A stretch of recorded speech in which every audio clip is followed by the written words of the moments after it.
What's up, people? I got a question for you. Is it possible that there is a conspiracy in place to cause you to eat every bad food that exists on the planet? Have you ever felt like you're on a roller coaster when it comes to information regarding eating right?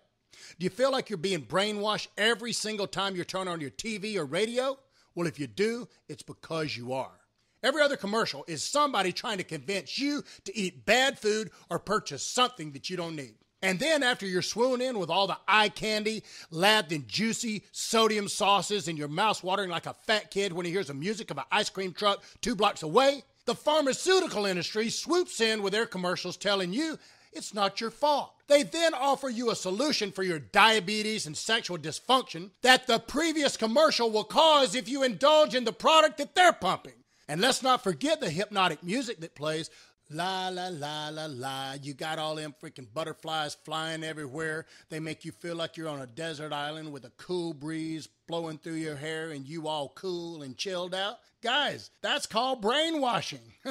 And believe me, they do a great job at it. Then they go to 2 paragraphs listing warnings, usually including psychosis, suicide, and even death. You don't believe me? Go listen to them next time you hear it. I say turn 180 degrees and run to the hills. You didn't know I was a singer, did you? Now, some of you may be aware of this and others may not, but I owned a large chain of nutrition stores for almost 2 decades, and as well as worked in personal training gyms, owned personal training gyms, and worked as a business and personal fitness consultant. And today I'm going to give you a list, and everybody loves a list. That same list is the information that I've given countless others regarding eating correctly and overall being healthy. The ones that have applied these simple no-brainer principles have achieved their results and maintained them. The ones that didn't, well, they didn't. So here we go, because you guys love a list. Number 1, you got to focus on daily behavior as opposed to long-term results. Itty-bitty steps get you to your goal. It was the tortoise that won the race, not the hare. Number 2, drink 1 to 2 gallons of water every day. Your body's 70% water. And guess what? If you're going across the Sahara Desert and you get all wore out and you're about to die of thirst, you don't crave a soda. You crave water because that's what your body needs. Number 3, prepare your meals ahead of time so that they're ready when it's time for you to eat. If you don't prepare your meals, you don't have food to eat. And if you don't have food to eat, whatever pops up on your mind screen or in the advertisement that you're looking at the present time is what you're going to eat. And it might be good, but I guarantee you it won't be good for you.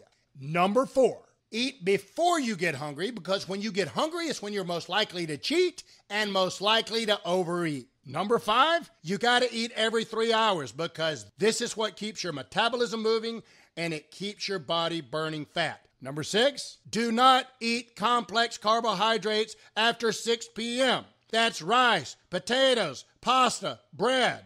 And I got a whole list that I'll talk to you guys about a little bit later. And number 7, eat your lean body weight in grams of protein daily. I'm not saying if you're 100 pounds overweight, you need to eat your body weight in grams of protein. I'm talking about your lean body weight. If you weigh 280 and you want to weigh 200, eat 200 grams of protein a day and you spread it throughout those 6 meals. Number 8, you need to work out 2 to 4 times a week. I suggest Monday, Wednesday, and Friday. I work out every day, but that's my schedule. Everybody doesn't need that, which brings us to number 9. Now, my number 9 used to be to do 20 to 40 minutes of cardiovascular exercises at a 70 to 75% of your max heart rate 2 to 4 times a week to burn fat. But guess what? I have learned that cardiovascular exercise is not the secret to burning fat. If you go to the gym, look over on the cardio equipment, all you're going to see is fat people. The people that are in the best shape oftentimes do not do any cardiovascular exercise. The only reason you need to do cardio is for your heart. And if you really want to be kind to your heart, don't eat the crappy food in the first place. I have learned that the easiest way to burn 400 calories of crap is not to eat the 400 calories of crap in the first place. So now this brings us to the real number 9. Which is always take Sundays off because that's the Sabbath day and you keep it holy. What I mean is Sunday is your day to eat anything and everything that you've been craving all week long.